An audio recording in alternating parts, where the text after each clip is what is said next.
Good evening students. देखो बेटा, कल हमने क्वेश्चन 1, 2, 3 कंप्लीट किया था। 4 और 5 आपको होमवर्क के लिए दिया था। Now question number 6। During a sale a shop offered a discount 10% on the marked price of all items. कि एक जो शॉप है 10% डिस्काउंट दे रही है, ठीक है, सभी आइटम्स के मार्क्ड प्राइस पे। मार्क्ड प्राइस मीन जैसे जो भी आइटम्स हैं, आर्टिकल्स हैं, उन पे जो प्राइस लिखा होता है, ठीक है, जो प्राइस लिखा होता है उस पर 10% का डिस्काउंट दिया जा रहा है। What would a customer have to pay for a pair of jeans marked ₹1450 and 2 shirts marked at ₹850 each. तो एक कस्टमर को कितना पेड करना पड़ेगा जीन्स के लिए, जिसकी कीमत है कितना, ये pair of jeans 1450 and 2 shirts marked 850 each. और 2 शर्ट्स है जिसमें एक शर्ट की कीमत 850 है, ईच का है ना, 1 शर्ट की 850। तो कैसे करेंगे देखो, यहाँ पर उसने क्या किया, एक पेयर ऑफ जीन्स और 2 शर्ट्स खरीदे हैं, उस पर 10% डिस्काउंट दिया जा रहा है। तो कितना उसको कस्टमर को पे करना पड़ेगा। तो हम एक काम करेंगे, पहले जगह इनका कॉस्ट निकालते हैं, मार्क प्राइस कितना है दोनों का। हम लिखेंगे मार्क्ड प्राइस, मार्क प्राइस को बोलते हैं एमपी, मार्क्ड प्राइस क्या लिख देंगे, MP of a pair of jeans. कितना है बेटा, ₹1450। और marked price of mark price of 1 shirt, एक शर्ट का मार्क प्राइस कितना है, ₹850। So shirt SHIRT, so marked price of a pair of jeans, ठीक, एंड 2 शर्ट्स, 2 शर्ट्स का और जीन्स का कितना कीमत हो जाएगा, 1450 प्लस 850 बेटा 1 शर्ट का है, यहाँ 2 शर्ट्स हैं तो 2 से इसको इंटू कर देंगे, 2 × 850। तो 1450 प्लस 850 2 जा 1700, ये 2 शर्ट्स की कीमत होगी और ये जीन्स की, प्लस कर लो 0 5 7 4 11 2 1 3, ₹3150 शर्ट्स की और जीन्स की कीमत होगी। Now according to question, discount कितना दिया जा रहा है, 10%, डिस्काउंट इक्वल 10%। तो बेटा ये परसेंटेज में है, इसको रुपीज़ में चेंज कर लो, डिस्काउंट इन रुपीज़ कितना, कैसे निकालेंगे, 10% ऑफ मार्क्ड प्राइस, जो भी मार्क प्राइस है उसका 10%, 10% means 10/100, of means multiply, mark price की वैल्यू 3150। सोल्व करो, 0 से 0 कैंसिल, इस 0 से ये 0 कैंसिल, तो कितना बचा, सिर्फ 315। सो 315 बेटा क्या हो गया, discount. Therefore the amount that the customer has to pay, वो अमाउंट जो कस्टमर को क्या करना है बेटा, पेड करना है, वो कितना होगा, इक्वल टू कितना था मार्क प्राइस, मार्क्ड प्राइस में से माइनस कर देंगे डिस्काउंट को, क्योंकि डिस्काउंट माइनस होता है। तो मार्क प्राइस 3150 माइनस डिस्काउंट हो गया 315, माइनस कर लो, 0 यहाँ 10 हो जाएगा, 10 में से 5 माइनस करोगे 5, यहाँ 4 बचेगा, 4 - 1 3, यहाँ 1 हो गया, 11 में से 3 जाएगा 8 और 2, ₹2835 इतना कस्टमर को पेड करना होगा, ठीक। नाउ क्वेश्चन नंबर 7 देखो, 7 है बेटा, a milk man sold 2 of his buffalo for ₹2000 each एक मिल्कमैन ने अपनी 2 बुफेलो को सोल्ड कर दिया, बेच दिया। कितने में? 20,000 ईच में 1। एक बुफेलो 20,000 का बेचा, दूसरा भी 20,000 में बेच दिया। On one he made gain 5% and on the other A loss 10%। एक बुफेलो पे उसको 5% का गेन हुआ, gain means profit, and other laws, और दूसरे पर उसको 10% का लॉस हो गया। फाइंड हीज ओवरऑल गेन और लॉस। तो बताओ उसको कुल मिला के लॉस हुआ है या प्रॉफिट हुआ है, ये पूछा है। तो देखो कल मैंने आपको क्वेश्चन 5 करने के लिए दिया था, तो आपने किया होगा ये। इसमें क्या था, एक बीसीआर और एक टीवी था, दोनों खरीदे थे 8,000 के। फिर एक पर उसको 4% का लॉस हुआ था और बीसीआर पर उसको 8% का, बीसीआर पे 4% का लॉस और टीवी पे 8% का प्रॉफिट हुआ था। तो फाइंड गेन और लॉस परसेंट, आपको गेन और लॉस परसेंट पूछा था क्वेश्चन 5 में। तो यहाँ पर बेटा क्वेश्चन 5 में आपको कॉस्ट प्राइस दिया हुआ था 8,000। फिर आपने क्या किया होगा, दोनों का सेलिंग प्राइस निकाला होगा, फिर उससे आपको पता चला होगा प्रॉफिट हुआ या लॉस। यहाँ पर इसका रिवर्स है, यहाँ पर बुफेलो का सेलिंग प्राइस हमें दिया हुआ है और एक पे उसको 5% का गेन हो रहा है, दूसरे पे 10% का लॉस। तो ओवरऑल उसको प्रॉफिट हुआ है या लॉस, ये पूछा है।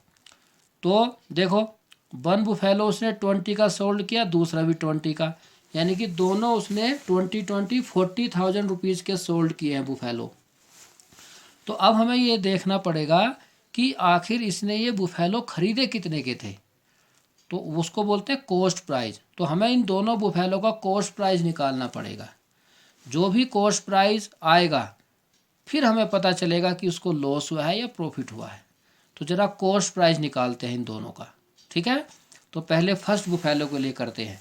2 बुफेलो है यहाँ, तो फॉर फर्स्ट बुफेलो लिखेंगे यहाँ, फॉर फर्स्ट बुफेलो।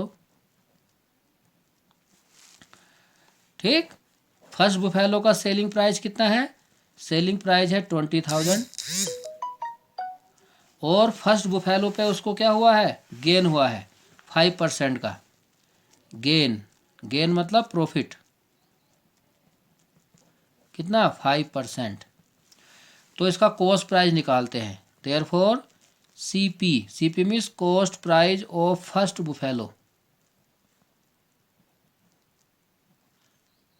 तो कॉस्ट प्राइस का फॉर्मूला मैंने आपको लिखवाया है, 100 अपॉन 100 प्लस प्रॉफिट परसेंटेज। ठीक, प्रॉफिट परसेंटेज, और यहीं पे 100 मल्टीप्लाई लिख लो, 100 multiply SP whole divide by 100 plus profit percentage. ठीक, सो 100 मल्टीप्लाई सेलिंग प्राइस कितना है 20,000 divide by 100 plus profit percent है 5। तो यहाँ परसेंटेज ही लिखना है, कितना है 5 है, परसेंट नहीं लगाना, सिर्फ 5 लिखना है। इसको प्लस मल्टीप्लाई कर लिया, 1 2 3 4 5 6 0 आ जाएंगे, डिवाइड बाई 100 प्लस 5 105। ये कैंसिल कर लो, कैंसिल हो रहा है देखो, 5 2 जा 10, 5 1 जा 5, 5 4 जा 20, 0 0 0 0 0। ठीक है, ये हो गया 4 लाख डिवाइड बाई 21। 21 से इसको बेटा डिवाइड करो, ठीक है, 21 से इसको डिवाइड करना है। तो यहाँ डिवाइड कर लो 40,000 को 21 से, तो ये 21 बन जा 21, माइनस करोगे तो 19, फिर 0 यहाँ पर, 21 कितना जाएगा 9 जा 9 1 जा 9, 9 2 जा 18, 189 1 बच गया। ठीक, अगला 0 यहाँ 10, 21 से 10 कम है तो 21 0 जा 0 10, फिर ये नेक्स्ट 0 यहाँ 21 4 जा 84, 16 बच गया, फिर नेक्स्ट 0 नीचे 21 7 जा 7 जा 7 2 जा 14, 3 और 13 बच गया, 13, यहाँ पॉइंट लगाओ, यहाँ 0, तो 147 आ गया। सो 21, 6 बन जा 6, 6 2 जा 12, 4 पॉइंट लगा हुआ 0, 21 बन जा 21, ठीक, 19, तो कितना आ गया ₹19,047.61 ये फर्स्ट बुफेलो का बेटा कॉस्ट प्राइस आ गया। नाउ अब इसी तरह से हम सेकंड बुफेलो का कॉस्ट प्राइस निकालेंगे, ठीक है। Now cost price of second buffalo, now यहाँ लिखेंगे for second buffalo. Second buffalo क्या है, सेलिंग प्राइस यही है 20,000, उस पर उसको लॉस हुआ है, लॉस हुआ है कितना 10%, therefore CP of second buffalo,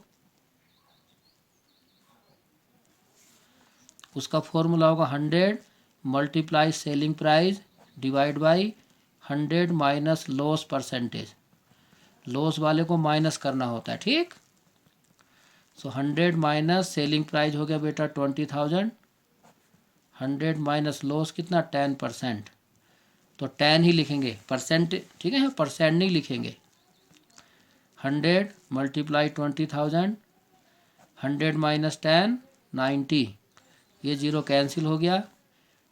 20,000 को 10 से मल्टीप्लाई कर लोगे तो 2 लाख अपॉन 9, 9 से डिवाइड करो, 9 2 जा 18, सेम इसी तरह से डिवाइड कर लेना, 9 2 जा 18, 9 2 जा 18, 9 2 जा 18, 9 2 जा 18, 9 2 जा 18, अब पॉइंट लगाओ 0, 9 2 जा 18, 9 2 जा 18, 22,222 रुपीज़ 22 पैसे, ये हो गया बेटा सेकंड बुफेलो का cost price. Therefore cost price of both buffaloes, दोनों बुफेलो का कॉस्ट प्राइस, इसको ऐड करना पड़ेगा, 19,047 रुपीज़ 61 पैसे प्लस 22,222 रुपीज़ 22 पैसे, 213 628 729 426 2 9 2 11 2134, दोनों बुफेलो का कॉस्ट प्राइस आ गया बेटा 41,269 रुपीज़ 83 पैसे, एंड सेलिंग प्राइस कितना है दोनों का, selling price of both buffalo, तो एक का है 20,000, दूसरे का भी 20,000, तो दोनों को जब प्लस करोगे तो कितना हो गया 40,000। सो 40,000 दोनों का सेलिंग प्राइस है, कॉस्ट प्राइस है 41,269 रुपीज़ 83 पैसे, इसका मतलब लॉस हुआ है, देयरफॉर ओवरऑल लॉस। क्या करेंगे, कॉस्ट प्राइस में से सेलिंग प्राइस को बेटा माइनस कर लेंगे, कॉस्ट प्राइस है 41,269 रुपीज़ 83 पैसे माइनस सेलिंग प्राइस है 40,000, जब माइनस करोगे तो कितना आएगा 1,269 रुपीज़ 83 पैसे, ये उसको टोटल लॉस हुआ है, ठीक। तो ऐसे करना था ये। तो अगर किसी बच्चे ने ये क्वेश्चन 5 नहीं किया होगा तो आप कर लेना, ऐसे ही करना है। इस वाले क्वेश्चन में सेलिंग प्राइस दिया था, कॉस्ट प्राइस हमने निकाला, क्वेश्चन 5 में कॉस्ट प्राइस आपको दिया हुआ है, आपको टीवी और बीसीआर का सेलिंग प्राइस निकालना है, फिर देखना उसको प्रॉफिट हुआ है या लॉस हुआ है। और इस क्वेश्चन में जो भी प्रॉफिट या लॉस होगा उसको परसेंटेज में चेंज करना है, इस क्वेश्चन में परसेंटेज में चेंज नहीं करना था, तो यहाँ पर यही हमारा आंसर आ गया। लेकिन क्वेश्चन 5 में इसको परसेंटेज में भी चेंज करोगे, जो भी आपका आंसर आएगा लॉस और प्रॉफिट, परसेंटेज में चेंज करने का फॉर्मूला आपको लिखवाया है, तो कर लेना बेटा ये, ठीक है। Okay, thank you.